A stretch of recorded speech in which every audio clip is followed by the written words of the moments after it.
ser una clase muy importante que se denomina sepsis, ¿no? Como ustedes recordarán, en la parte de inmunidad innata uno conoce lo que es una inflamación, los síntomas cardinales de una inflamación, que es dolor, calor, rubor, tumor, ¿no? Y que estos síntomas son característicos de un proceso en el cual hay una vasodilatación principalmente y un aumento de la permeabilidad vascular. Eso es normal, ¿no? Lo fisiológico es la inflamación normal. La sepsis vendría a ser una alteración con incremento de la magnitud de la inflamación, no solamente en un sitio donde se requiere que ingresen las células innatas, sino eh, que va a producirse un proceso patológico donde se va a amplificar este proceso inflamatorio, ¿no? Y en lugar de producir algo beneficioso, produce daño, ¿no? Eso sería sepsis. Entonces vamos a hablar sobre definición, qué cosas son los PAM, los receptores TLR, la respuesta inflamatoria, el desequilibrio entre oxidantes y antioxidantes, la disminución y la activación de estas proteínas, desregulación del sistema nervioso, coagulopatía y la alteración de la microcirculación, junto con el rol del complemento. Todas estas, todas estas características van a tener la respuesta de sepsis, ¿no? Solamente para recordar de que la sepsis solamente va a ser característico de la respuesta inmune innata, ¿ya? Aquí no tiene que ver mucho lo que es la respuesta adquirida, los linfocitos, ni T ni B, ¿no? Acá es la inmunidad innata. Y ustedes saben que la inmunidad innata va desde lo que es la barrera, las mucosas, y también las proteínas, ¿no? Que conforman, por ejemplo, el sistema de coagulación y el sistema del complemento, como algunas células, como las células natural killer, los macrófagos, los neutrófilos y finalmente el proceso inflamatorio. Entonces, todo esto va a estar dentro de lo que es normal la inmunidad innata. Y aquí está implicada la sepsis, ¿no? Entonces, si yo tengo un paciente, por ejemplo, ¿no? Que va a una cirugía el día de hoy a las 4 de la tarde, va a una cirugía programada de una parte que está limpia, por ejemplo, de una ruptura de los ligamentos de una rodilla, por ejemplo, ¿no? Entonces, una cirugía programada, electiva, limpia, ¿no? Entonces, como a las 3 de la tarde ingresa a la cirugía, termina la cirugía como a las 4 y a las 6 de la tarde comienza a tener temperatura 38 grados centígrados, una frecuencia cardíaca aumentada, taquicardia, una frecuencia respiratoria también incrementada. Y cuando se le hacen los exámenes, por ejemplo, un hemograma, se encuentra aumento de los glóbulos blancos, ¿no? 12.000 o disminución menos de 4.000. Entonces, uno qué pensaría, ¿no? Un paciente que se ha ido a cirugía a las 3 de la tarde, sale después de una hora y a las 6 de la tarde comienza a tener esto. Entonces, uno pensaría, pues, lógicamente, ¿no? Uno pensaría, este paciente está con una infección probablemente de la herida operatoria. Pero si uno sabe un poco de fisiopatología, uno sabe de que cuando hay una cirugía, tiene que haber un proceso en el cual haya no solamente la acumulación de los microorganismos, sino también la reproducción de estos microorganismos y también el ataque de nuestras células que nos defienden. Entonces, para que ocurra una infección de una herida operatoria, por lo menos tienen que pasar 2 o 3 días, ¿no? No es tan inmediato. Entonces, ¿qué está pasando con un paciente que entra a una cirugía limpia y tiene estos síntomas que parecen que fuese una infección? Eso se llama respuesta inflamatoria sistémica. Significa que nuestro cuerpo está tratando de defenderse de una noxa, de un traumatismo, de algo que nos está ocurriendo que es anormal, ¿no? Como una cirugía, por ejemplo. Entonces, no es una infección, ¿no? Por ejemplo, la pancreatitis también es una inflamación del páncreas por las enzimas que están, activándose, pero no es una infección, pero también puede tener fiebre, taquicardia, taquimia, leucocitosis, como si fuese una infección. O, por ejemplo, un paciente que ha ido a un accidente de tránsito, ¿no? Sufre el accidente de tránsito, por ejemplo, a las 2 de la mañana, llega a emergencia y a las 5 de la mañana, 6 de la mañana comienza a tener fiebre, leucocitosis. No significa que es una infección. Significa que nuestro cuerpo está respondiendo ante una noxa y lo está respondiendo haciendo estos síntomas, ¿no? ¿Y estos síntomas quién los produce? Probablemente citoquinas preinflamatorias, ¿no? Igual ocurre en las quemaduras, ¿no? Si un paciente, por ejemplo, está en un incendio, ¿no? Y sale del incendio totalmente quemado, va a emergencia y comienza a tener también fiebre, taquicardia, taquimia, leucocitosis, no significa que las quemaduras se han infectado. Necesita tiempo para que haya proliferación de las bacterias y pueda producir em, un combate y un vencimiento de nuestras defensas para que se produzca el proceso infeccioso. Entonces eso podría transcurrir 3 días, 4 días después de la quemadura para que se produzca eso. Pero si rápidamente tiene estos síntomas, significa que es una respuesta inflamatoria sistémica, ¿no? Pero si esta respuesta inflamatoria sistémica, es decir, la fiebre, la taquicardia, la taquimia, la leucocitosis, se asocia a un foco infeccioso, o sea, sí hay una infección realmente, sí hay una neumonía, una infección urinaria, una gastroenterocolitis, una salmonelosis, etcétera, entonces a eso se denomina sepsis, ¿no? Entonces es una infección que está despertando una gran respuesta inflamatoria de casi todo el organismo y me está produciendo estos síntomas. Eso es lo que se llama sepsis. Pero supongamos que esta sepsis es muy grave porque de repente el microorganismo es muy virulento y entonces, por más de que se le dé tratamiento antibiótico, porque ya estamos hablando de sepsis y hay una infección, por más de que le demos tratamiento antibiótico, el paciente va desmejorando por ejemplo, falla el riñón. Entonces, falla el riñón y ya no puede orinar y aumenta la urea, la creatinina. Entonces, cuando falla un órgano, ya estamos hablando de sepsis severa, ¿ya?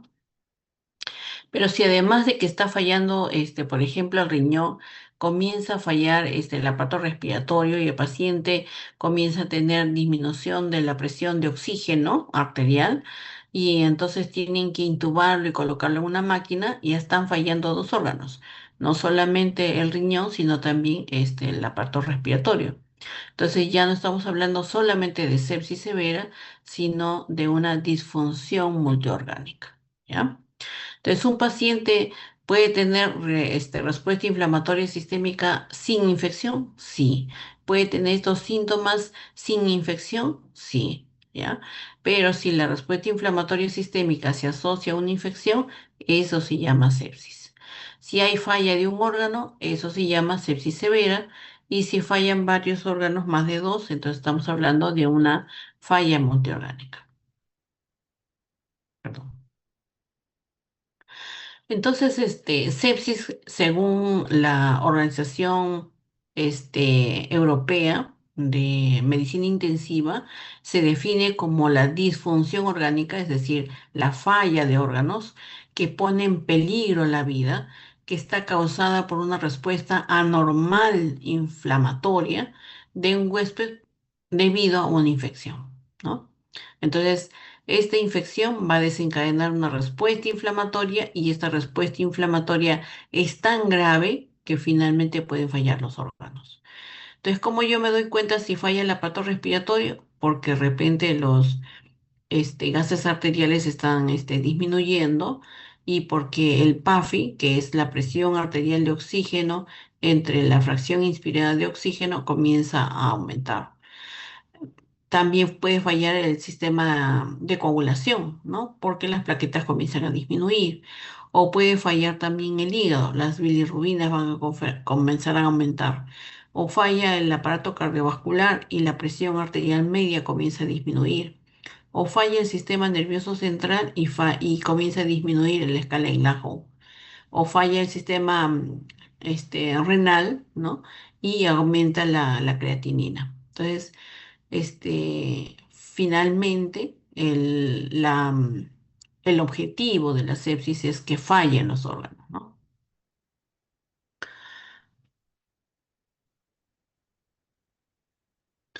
Hay una mnemotecnia que se llama SOFA, que es esto de acá, ¿no? Que en inglés quiere decir que es una falla secuencial de los órganos causado justamente por la sepsis, ¿no? Entonces, sepsis vendría a ser la respuesta inflamatoria sistémica, ¿no? Y la sospecha de un proceso infeccioso. Sepsis severa cuando hay la falla de un órgano. Y shock séptico vendría a ser cuando hay una sepsis, pero además hay hipotensión, ¿no? Como habíamos mencionado en las clases previas. Dentro de lo que es la sepsis, vamos a tener varios componentes, ¿no? Principalmente es una respuesta inflamatoria, pero también hay otros componentes oxidantes, hay componentes del sistema nervioso central, con la coagulación, del complemento y la microcirculación. Entonces, lo que vamos a ver ahorita es la respuesta inflamatoria. Como habíamos mencionado, la sepsis viene a ser respuesta inflamatoria sistémica con un foco infeccioso. ¿Cuáles son los focos infecciosos que son más frecuentes? Primero está el aparato respiratorio, 64%, luego el abdomen. ¿Y qué microorganismos pueden ocasionar este proceso? Pueden ser gérmenes gram negativos en su gran mayoría, ¿no? Como la pseudomonas, por ejemplo, pero también pueden ser gérmenes gram positivos como el estafilococo. Pero también, por ejemplo, la micobacteria tuberculosa también puede producir sepsis. Un virus, por ejemplo, el virus de coronavirus, también produce sepsis, ¿no? O un hongo también puede producir la candidiasis, puede producir sepsis. Entonces, cualquier microorganismo que sea nuestro organismo y produzca una infección puede desencadenar también un proceso de sepsis. En el caso de que se trate de una bacteria ya sea gram positiva o gram negativa, esta bacteria va a desencadenar esta respuesta inflamatoria de nuestro cuerpo. Pero no es cualquier parte de la bacteria. Hay una parte de la bacteria que es muy importante que se denomina PAM, que es el patrón molecular asociado al patógeno. ¿Qué significa? Que hay una parte generalmente constituyente de la pared o de la cápsula del microorganismo, que es el que va a desencadenar esta respuesta inflamatoria, ¿no? En el caso, por ejemplo, de los gérmenes de gran negativos, los lipopolisacáridos son los que van a producir esta respuesta inflamatoria. En el caso de los gram positivos están los peptidoglicanos, el ácido lipoteicoico, por ejemplo, pero también hay otros fragmentos de lo que es los microorganismos que pueden desencadenar esta respuesta inflamatoria exagerada.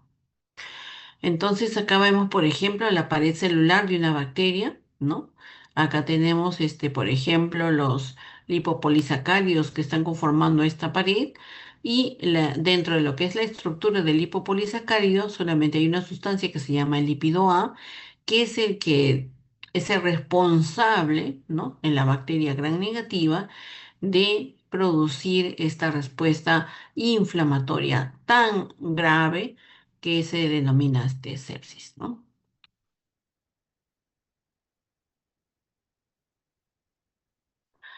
Entonces tenemos ya la bacteria y la bacteria tiene su PAM, que es su patrón de reconocimiento del patógeno. Entonces necesita un receptor. Este receptor puede ser proteínas, ¿no?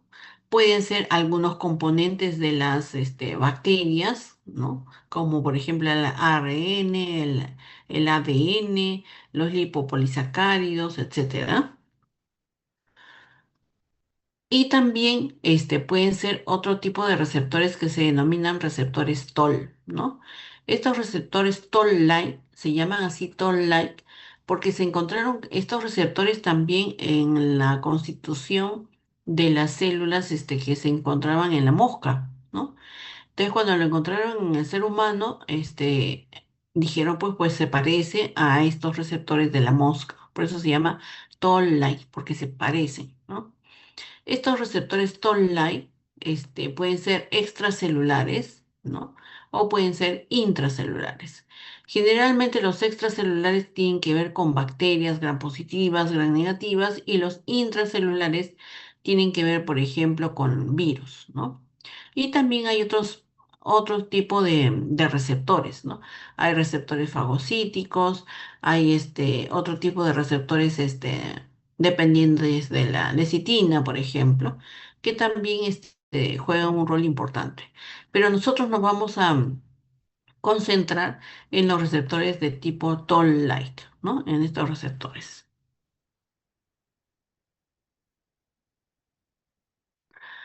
Entonces, ya tenemos a la bacteria que tiene su PAM, ¿no? Que es la molécula, el patrón de reconocimiento del patógeno. Ya tenemos una célula y esta célula tiene que tener un receptor, ¿no? Y hemos hablado del receptor Toll-like. Esta célula generalmente podría ser la célula dendrítica, podría ser el macrófago o podría ser la célula natural killer. Entonces, en su superficie, ¿no? Si es una bacteria gran positiva o gran negativa, se van a encontrar los receptores Toll-like, como por ejemplo este de acá, ¿no? El TLR4, que es para la bacteria gran negativa, y la bacteria gran negativa tiene su PAM, que es el lipopolisacárido, entonces tiene como unirse a esta célula, macrófago o célula dendrítica.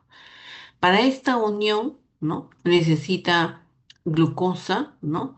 Y finalmente se van a formar citoquinas proinflamatorias, ¿no? Como las que vamos a ver ahora. Entonces tenemos al lipopolisacárido, que es el PAM de la bacteria gram negativa, para que, según el receptor Toll-like, necesita de todas maneras unirse a una proteína ligante en la fase aguda que se encuentra en el hígado. Este complejo finalmente también necesita que el macrófago tenga en su pared el CD14. Entonces, cuando hay ese complejo CD14, proteína en la fase aguda, más el lipopolisacárido, recién se puede unir al receptor Toll-like. Si es una bacteria gram negativa que tiene como PAM el lipopolisacárido, el receptor Toll-like generalmente será el 4. Si es un péptido glicano, por ejemplo, de una bacteria gram positiva, entonces el receptor Toll-like será el 2, ¿no? Como les dije, habían receptores Toll-like que estaban extracelulares, o sea, transmembrana, como el TLR4 de la bacteria gram negativa, como el TLR2 de la bacteria gram positiva y otros que vemos acá. Pero también hay receptores Toll-like que son intracelulares, que generalmente está asociado a virus o si no a bacterias que son intracelulares, ¿no? Entonces, ¿qué pasa una vez que se une el receptor Toll-like con el PAM? Se va a producir la activación de proteínas adaptadoras, ¿no? Una proteína muy famosa es el MID88 dependiente. Y la otra proteína puede ser la IRAC, ¿no? Una vez que se produce la activación de estas proteínas adaptadoras, se va a producir también la activación de quinasas, ¿no? Y acá vemos varias quinasas, ¿no? Dentro de las más importantes están estas MAC y estas RIP de acá. ¿Por qué? ¿Para qué hacen esta activación? Porque al final, dentro de lo que es el núcleo, van a haber factores de transcripción, especialmente el factor de necrosis, perdón, el factor de nuclear kappa beta. Este factor nuclear kappa beta junto con el RIF ¿no? Van a producir la secuenciación y la síntesis de citoquinas proinflamatorias, asimismo de quimiosinas, ¿no? Y de interferón. Como vemos acá, el complejo, por ejemplo, del lipopolisacárido, que es el PAM, más la proteína en la fase aguda, más el CD14, se une al receptor Toll-like 4 cuando es una bacteria gram negativa. Y va a ir a producir la activación de proteínas, primero adaptadoras, luego quinasas y finalmente va a entrar hacia el núcleo para producir la activación del factor nuclear kappa beta. Y este factor nuclear kappa beta es el que va a producir la transcripción genética para la síntesis de citoquinas proinflamatorias. Entonces tenemos una vía, que es acá esta vía MID88 dependiente, y tenemos esta otra vía que es MID88 independiente. ¿Ya?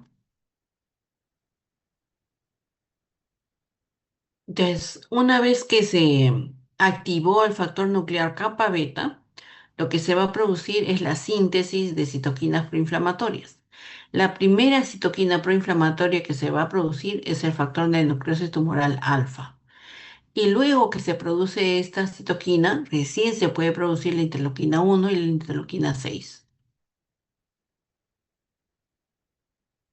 En el otro caso, en el otro brazo del MID88 independiente, igual, también hay una proteína adaptadora, también se está produciendo la activación de quinasas y luego el RIF3, que es parecido al factor de nuclear kappa beta, que va a producir también la síntesis de citoquina, ¿no?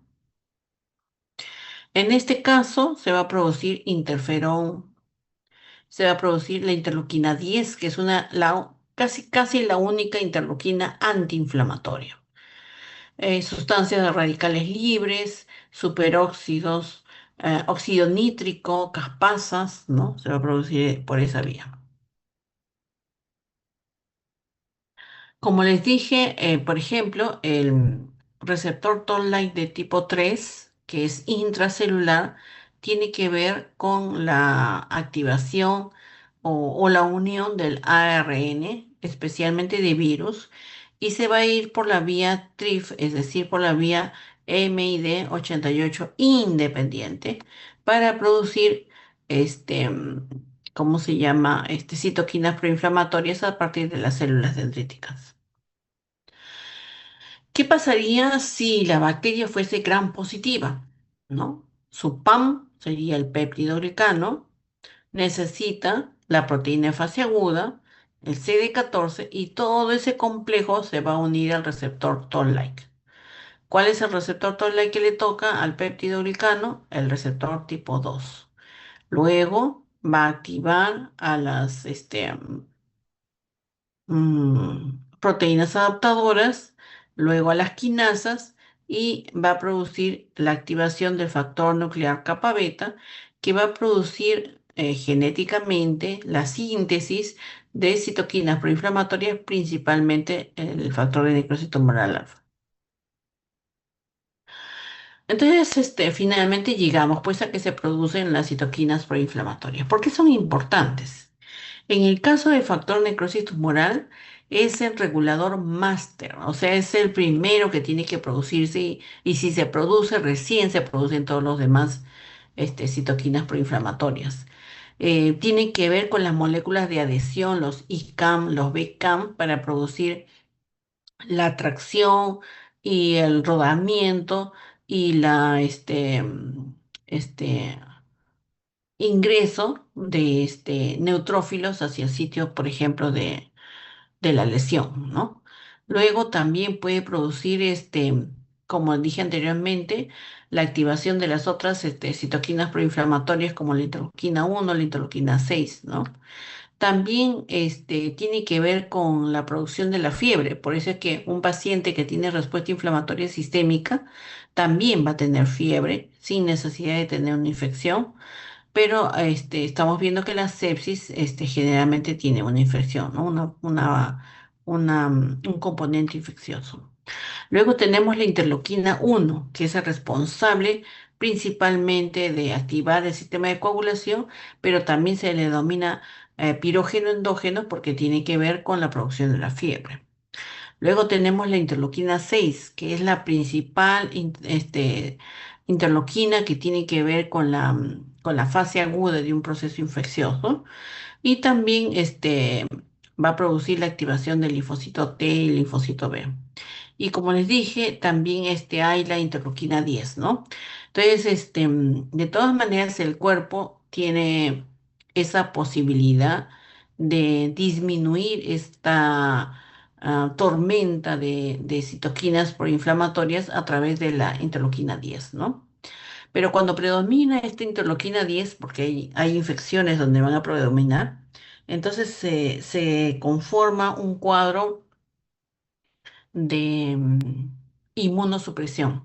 Entonces, supongamos, por ejemplo, ¿no? Que yo tuviese, no sé, Ascaris lumbricoides, ¿ya? O como un parásito. Y entonces este Ascaris, se va para todo mi cuerpo y voy a un hospital, el último, el ya no ya, el que me da el tratamiento último para producir la muerte del ascaris. Pero si yo tuviese la interleuquina 10 que me está produciendo una inmunosupresión, probablemente me voy a morir, así tenga el último tratamiento. ¿Por qué? Porque esta interleuquina está produciendo una inmunosupresión. Entonces, las citoquinas proinflamatorias, generalmente la sepsis, van a estar aumentadas, ¿no? Y las citoquinas antiinflamatorias generalmente van a estar disminuidas. Entonces, si se produce mayor cantidad de citoquinas proinflamatorias, vamos a tener sepsis. Pero si tenemos el predominio de citoquinas, o interleuquinas antiinflamatorias, lo que vamos a tener es una inmunosupresión. También se menciona de que hay una activación del endotelio en la sepsis, ¿no? Y esta activación del endotelio va a producir una lesión del clicocálice endotelial, que es una zona que se encuentra por debajo del endotelio, ¿no? Y entonces activa el endotelio produciendo óxido nítrico, por ejemplo, ¿no? Dentro de lo que es la sepsis, entonces, se van a encontrar estos procesos. El primero es una activación del sistema procoagulante con activación del factor tisular, con disminución de la trombomodulina y de la proteína C. Por lo tanto, va a haber una disminución de la fibrinolisis, pero un aumento de la coagulación. También dentro de lo que es la sepsis va a haber una activación del sistema de complemento tanto del C3A, del C5A, que tienen que ver con un proceso inflamatorio y finalmente con la producción el complejo de ataque a la membrana, donde va a destruir a la célula, ¿no? Por eso es que va a haber fallar en los órganos. También va a haber el proceso inflamatorio que habíamos mencionado con la producción de citoquinas, ¿no? Principalmente citoquinas proinflamatorias. Y finalmente, como dije, ¿no? Puede haber un estado de inmunosupresión si predomina la interleuquina 10. Entonces, una vez que se produce el proceso de citoquinas proinflamatorias, también hay mediadores inflamatorios que van a producir aumento de la permeabilidad y vasodilatación, como la histamina, la bradicinina, la sustancia P, leucotrienos, etcétera, que van a producir esta, mm, este aumento de la permeabilidad y esta vasodilatación, no solamente en una parte de nuestro organismo, sino en forma sistémica, ¿no? Luego vamos a ver el desequilibrio que hay entre oxidantes y antioxidantes. Acá tenemos a la bacteria. La bacteria lo que va a hacer a través de su PAM, va a ingresar a través del receptor Toll-like a la célula de la inmunidad innata y esto va a originar sustancias de reacción tanto de oxígeno como de nitrógeno, ¿no? Y esto lo que va a hacer es inhibir a la translocación de esta sustancia que se llama NRF2. Si se produce esta inhibición, entonces lo que se va a producir es una disminución de los antioxidantes, que es lo que nosotros necesitamos en nuestro cuerpo. Y más bien va a predominar los oxidantes, ¿no? Y al predominar los oxidantes se llama estrés oxidativo, se va a producir entonces la falla de los órganos. Hemos dicho de que hay una coagulación alterada en la sepsis, ¿no? Nuevamente tenemos la bacteria gram negativa con su PAM o gram positiva también con su PAM y entonces a través del CD14 este PAM se va a unir al receptor Toll-like al que le toque, ¿no? En el monocito, en el macrófago, y esto va a producir citoquinas proinflamatorias, como habíamos mencionado, el factor de necrosis tumoral alfa, la interleuquina 1. Y lo que hacen estas citoquinas proinflamatorias a nivel del endotelio va a producir la activación del factor tisular. Y al producirse el factor tisular va a disminuir la producción de trombina y se va a producir la coagulación, ¿no? Perdón, la antitrombina y se va a producir aumento de la trombina y la coagulación. Pero a su vez también estos citoquinas proinflamatorias van a activar al factor plaquetario, ¿no? Y esto va a producir este, sustancias mediadoras de la inflamación como leucotrienos, el ácido araquidónico que va a producir prostaglandinas que van a producir daño inflamatorio a nivel de los órganos, ¿no?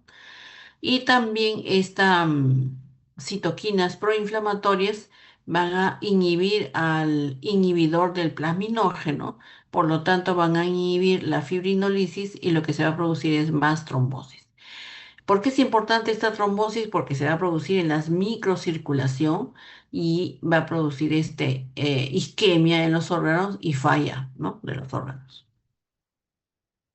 También como vemos acá, ¿no? Acá vemos al monocito que tiene activación porque hay citoquinas proinflamatorias y entonces se va a producir la cascada de la coagulación, ¿no? Y lo que se va a inhibir más bien es la fibrinolisis. Dentro de lo que es también la fisiopatología de la sepsis, se encuentra la inhibición de los receptores proliferadores de las peroxisomas y también la estimulación de los poli-ADP ribosa polimerasa. Cuando hay esta activación o esta disminución de las proteínas, finalmente lo que se va a producir es una alteración del transporte de electrones a través de la mitocondria y por lo tanto disminución de ATPs. Y si hay disminución de ATPs, entonces hay una disfunción metabólica aeróbica y va a producir también falla multiorgánica.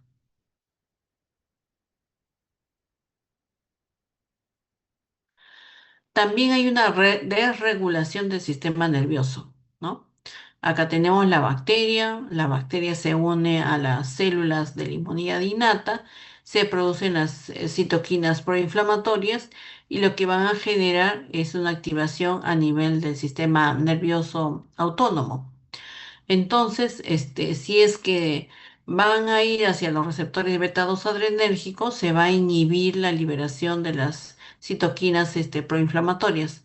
Pero si va a los receptores alfa adrenérgicos, va a haber un aumento de esta liberación de citoquinas proinflamatorias.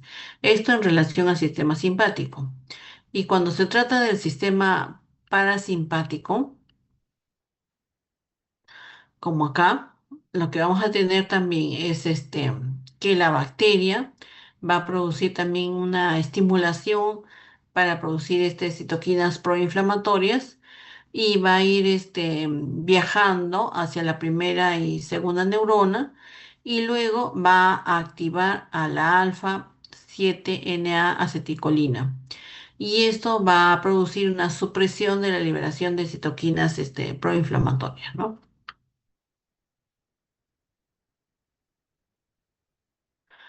Finalmente, hay una alteración de la microcirculación. Hay una alteración de la deformación del glóbulo rojo. Ustedes saben que el glóbulo rojo tiene que tener esa propiedad de deformante para que pueda pasar por los capilares. Entonces, cuando hay una sepsis, hay una alteración de los eritrocitos y estos no se pueden deformar y entonces o bien se rompen o bien van a producir la formación de coágulos, ¿no? Hay microtrombos porque hay un factor procoagulante, ¿no? Que favorece esta formación. Luego hay una alteración de la vasodilatación y vasoconstricción de estas pequeñas arteriolas y también adhesión de glóbulos rojos y células blancas para producir también trombos, ¿no? Entonces todo esto finalmente va a producir una isquemia de los órganos y una falla orgánica. Y finalmente el sistema de complemento que ya habíamos mencionado, que se puede activar a través de la vía alterna por el microorganismo o a través de la lectina de manosa y entonces va a activar a las proteínas, ¿no? Cuando llega al C3 es un proceso inflamatorio y luego al C5 también un proceso inflamatorio. Cuando se activa el C6, C7, C8, C9 se produce el complejo de ataque a la membrana, que es la formación de un túbulo que va alterar la permeabilidad de la membrana y entonces va a producir un edema y este edema además va a producir la activación de proteasas y la lisis, ¿no? Del microorganismo. En este caso no solamente del microorganismo, sino también la lisis de células que son parte de nuestro organismo, ¿no? Entonces, en resumen, vamos a tener toxinas que van a ser los PAM y estos PAM se van a unir a la proteína de fase aguda y luego al CD14 del macrófago o de la célula dendrítica y se van a producir citoquinas proinflamatorias.